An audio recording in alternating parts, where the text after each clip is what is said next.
السلام علیکم ورحمۃ اللہ وبرکاتہ۔ امید ہے آپ سب خیر و عافیت کے ساتھ ہوں گے۔ آج ہماری حدیث نمبر 12 ہے، صدقہ اور اس کی اہمیت کے بارے میں ہے۔ اللہم رب زدنی علما، اللہم فقہنا فی الدین، اللہم انی اسألک علما نافعا وعملا متقبلا ورزقا طیبا، اللہم اجعل ھذا القرآن ربیع قلبی ونور صدری وجلاء حزنی وذہاب ہمی، رضیت باللہ ربا وبالاسلام دینا وبمحمد نبی ورسولا صلی اللہ علیہ وآلہ وسلم۔ رسول اللہ صلی اللہ علیہ وآلہ وسلم نے ارشاد فرمایا، جاء رجل الی النبی فقال، ایک شخص نے نبی پاک صلی اللہ علیہ وسلم کے پاس آ کر عرض کی، یا رسول اللہ، اے اللہ کے رسول، ای الصدقات اعظم اجرا، اللہ کے رسول کون سا صدقہ زیادہ اجر و ثواب کا باعث ہے؟ قال، آپ صلی اللہ علیہ وآلہ وسلم نے ارشاد فرمایا، ان تصدق وانت صحیح شحیح تخشی الفقر وتأمل الغنی، تیرا اس حال میں صدقہ کرنا کہ تو تندرست ہو اور تجھے مال کی حرص ہو، لالچ ہو، فقر کا ڈر ہو، غربت کا ڈر ہو، اور تو مالدار بننے کا خواہش مند بھی ہو۔ ولا تمہل حتی اذا بلغت الحلقوم قلت، اور صدقے میں اتنی تاخیر نہ کرو کہ موت کا وقت قریب آ پہنچے، لفلان قد ولفلان قد وقد کان لفلان، اب جب موت کا وقت قریب آ پہنچے، نزاع کی کیفیت ہو، اور تم یہ کہو کہ میرے مال کا اتنا حصہ اس شخص کو دے دو، اتنا مال کا حصہ کسی دوسرے کو دے دو، حالانکہ وہ تمہارے مرنے کے بعد دوسروں کو ہی ملنا ہے۔ حدیث کے الفاظ دوبارہ سن لیجئے۔ ایک شخص نے آپ صلی اللہ علیہ وسلم کے پاس آ کے عرض کی، اے اللہ کے رسول، کون سا صدقہ زیادہ اجر و ثواب کا باعث ہے؟ آپ صلی اللہ علیہ وسلم نے ارشاد فرمایا، تیرا اس حال میں صدقہ کرنا کہ تو تندرست ہو، یعنی ہیلتھ میں بھی، فزیکل ہیلتھ میں بھی، مینٹلی ہیلتھ میں بھی، اور یہ مال کے لحاظ سے بھی تندرست ہو، تیرے پاس پیسے موجود ہوں، تیرے پاس طاقت ہو کہ تو اس کو دے سکے آگے، تجھے مال کی حرص ہو لیکن تجھے پھر بھی زیادہ مال کی لالچ ہو، اور فقر کا ڈر بھی ہو کہ میرا مال اگر میں صدقہ دوں گا اس میں کمی نہ ہو جائے، اور تم مالدار بننے کا خواہش مند ہو، اور تمہارے اندر یہ لالچ ہو کہ جو میں نے صدقہ دینا ہے وہ میں نہ دوں تاکہ میرے اوپر کوئی غربت نہ آ جائے یا میں غریب نہ ہو جاؤں۔ اصل صدقہ وہی ہے جو آپ کے پاس اگر مال و دولت اللہ کا دیا ہوا ہے تو آپ اسے خرچ کریں، نہ کہ اپنے پاس ہی رکھیں، آپ زکوٰۃ نہ دیں، آپ صدقہ نہ دیں، اور صدقے میں اتنی تاخیر نہ کرو کہ موت کا وقت قریب آ جائے۔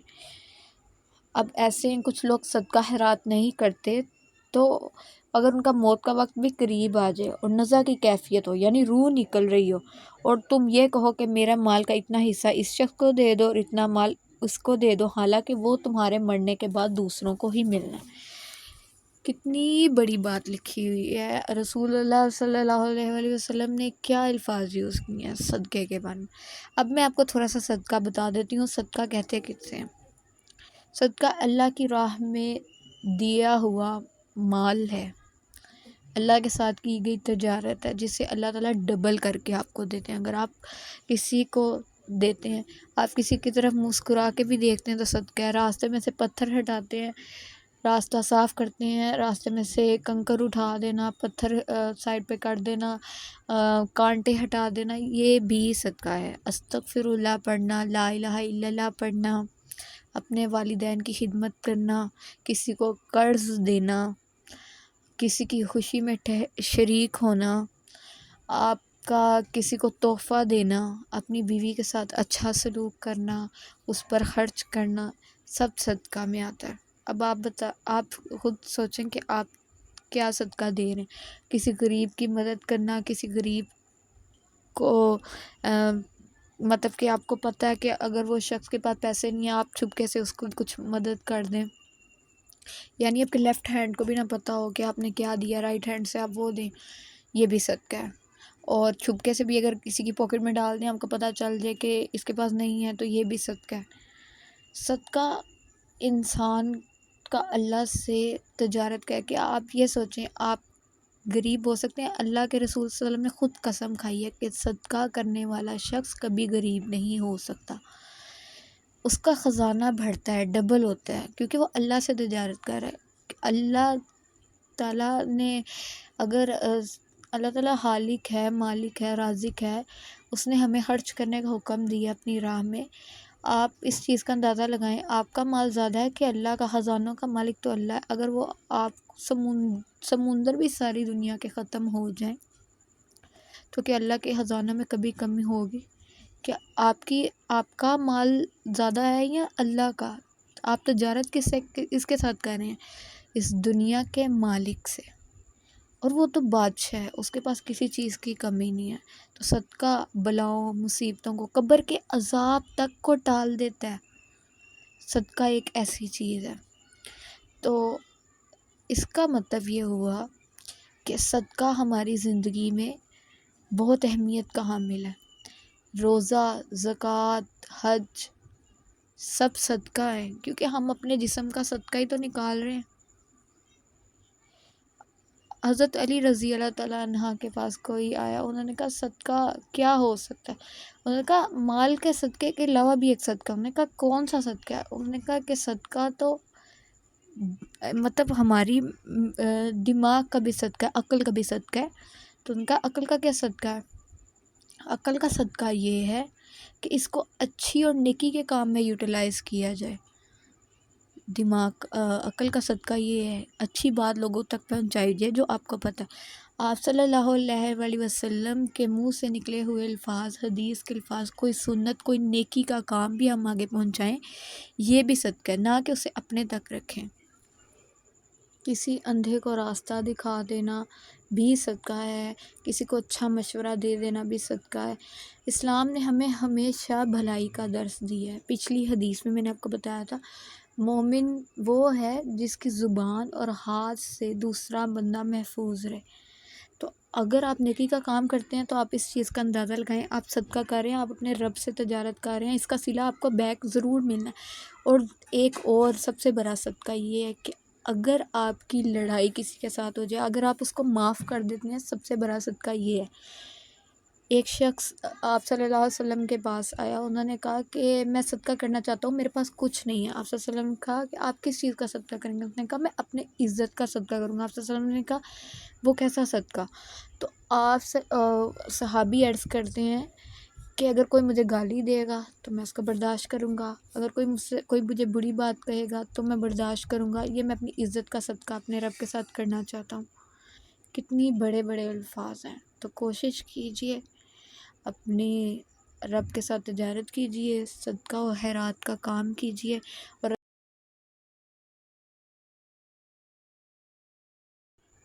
اور اللہ نے جو آپ کو مال دیا ہے اس کو اللہ کی راہ میں خرچ کرنے کی کوشش کیجئے۔ اگر آپ کے پاس مال ہے، اللہ نے آپ کو دیا ہے، اور آپ کے اوپر اگر کوئی پریشانی بھی آ رہی ہے، آپ اس میں سے کچھ روپے نکال کے اگر کسی اور کو دے دیتے ہیں، اور آپ یہ امید رکھیں گے کہ ہو سکتا ہے اللہ تعالیٰ آپ کو اس سے زیادہ نواز دے، آپ کسی دوسرے کا خیال کریں، کوئی آپ کے نیبرز میں یا آپ کے رشتہ داروں میں کوئی ایسا شخص ہو جس کے پاس گھر میں چولہا بند ہو، کچھ کھانے کے لیے نہ ہو، اگر آپ اس کو دے آتے ہیں، آپ کسی غریب یا محتاج کی مدد کر دیتے ہیں، آپ کسی بے روزگار کی بیٹی کی شادی میں پیسے تھوڑے لگا دیتے ہیں، اور آپ احسان نہیں جتلاتے، تو آپ کا صدقہ کتنا عظیم صدقہ ہوگا۔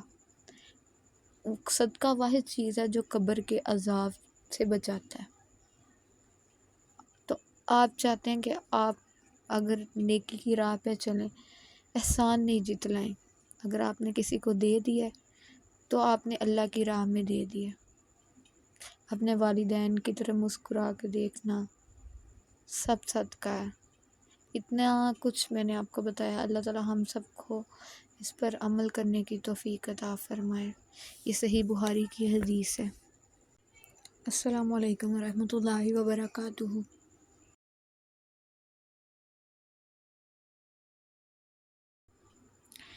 مرنے کے بعد تو ویسے ہی آپ کا مال جو ہے ورثہ کو مل ہی جانا، تو اس سے بہتر ہے کہ آپ اپنی زندگی میں خرچ کر کے جائیں، صدقہ خیرات کریں، تاکہ آپ کی بخشش کا سامان آپ تیار کر لیں۔ لاسٹ پوائنٹ بہت خوبصورت ہے کہ آپ مال جمع کرتے جا رہے ہیں، کرتے جا رہے ہیں، کرتے جا رہے ہیں، کرتے جا رہے ہیں، ملنا تو کسی اور کو ہی ہے، آپ کے حصے کچھ بھی نہیں رہنا۔ آپ دنیا میں بھی خالی ہاتھ آئے ہیں اور جائیں گے بھی ایک خالی ہاتھ۔ ایک اور حدیث کا مفہوم ہے کہ انسان کو اگر سونے کی اور چاندی کی وادی دے دی جائے، اس کے اندر پہاڑ ہو، ایک سونے کا پہاڑ ہو، پھر وہ دوسرے کی خواہش کرے گا، دوسرے کا ہوگا تو تیسرے کی، کہ انسان کا پیٹ نہیں بھرتا۔ تو اس لیے کوشش کیجیے جتنا اللہ تعالیٰ نے دے دیا ہے اس پر خوش ہوں، راضی ہونے کی کوشش کریں۔ اللہ آپ سے راضی ہو جائے، اللہ مجھ سے راضی ہو جائے۔ ہمیں اللہ تعالیٰ اپنے دین کو سمجھنے کی توفیق عطا فرمائے، اس دین کی سمجھ دے، ہماری اولادیں نیک ہوں، اللہ ہمیں صراط مستقیم پہ چلائے، نبی پاک صلی اللہ علیہ وآلہ وسلم کے دیدار قیامت کے دن نصیب فرمائے، حوض کوثر کا پانی نصیب فرمائے، ہم نیک لوگوں میں شامل ہوں، ہم امت محمدی کے وہ لوگ ہوں جو کل قیامت کے دن یہ پروف بھی کریں کہ ہم نبی پاک صلی اللہ علیہ وسلم کے بتائے ہوئے دین کو لے کر آگے چلیں ہیں۔ سب سے بڑا صدقہ یہ ہے کہ دین کی بات سیکھیں اور اس کو آگے پھیلانا بھی صدقہ ہے۔ امید ہے آپ کو حدیث آج کی ضرور پسند آئی ہوگی، اس کا مفہوم آپ کو ضرور اچھا لگا ہوگا۔ اللہ تعالیٰ کیا ہم یہ سوچیں کہ ہمیں نہیں پتہ موت کب آنی ہے کب نہیں آنی، نہ کوئی لوگ سوئے ہوئے بھی فوت ہو جاتے ہیں رات کے ٹائم، کیونکہ وہ نیند آدھی موت ہوتی ہے، کسی کو نہیں پتہ چلتا کس ٹائم موت آ جائے۔ آج ہی اپنے آپ کو سدھارنے کی کوشش کریں، اللہ کی راہ میں جو اللہ نے رزق دیا ہے، مال دیا ہے، اس کو خرچ کرنے کی کوشش کریں۔ اللہ چاہے تو وہ چھین بھی سکتا ہے آپ سے، عرش سے فرش پہ بھی لا سکتا ہے اور فرش والوں کو عرش پہ بھی لا سکتا ہے۔ اگر اللہ تعالیٰ نے آپ کو کچھ دے دیا اس پہ اترائے نہ، دینے والا اللہ ہے، وہ چاہے تو واپس لے بھی سکتا ہے۔ مال اور اولاد ویسے بھی فتنہ اللہ تعالیٰ نے کہا ہے، تو زیادہ مال کی لالچ میں نہ پڑیں۔ اللہ تعالیٰ نے جنت اسی لیے رکھی ہے، یہ دنیا آزمائش کے لیے ہے۔ جو اس دنیا میں تکبر کر رہے ہیں اور اپنے آپ پہ بہت غرور کر رہے ہیں، اپنی طاقت پر، تندرستی اللہ تعالیٰ نے دی ہے انسان کو، تو انسان کو چاہیے کہ اس تندرستی کا فائدہ اٹھائے، اپنے رب کی عبادت میں گزارے۔ یہ جوانی دوبارہ نہیں آنی، نہ ملنی ہے۔ آج اگر غرور ہے تو کل ختم ہو جائے گا۔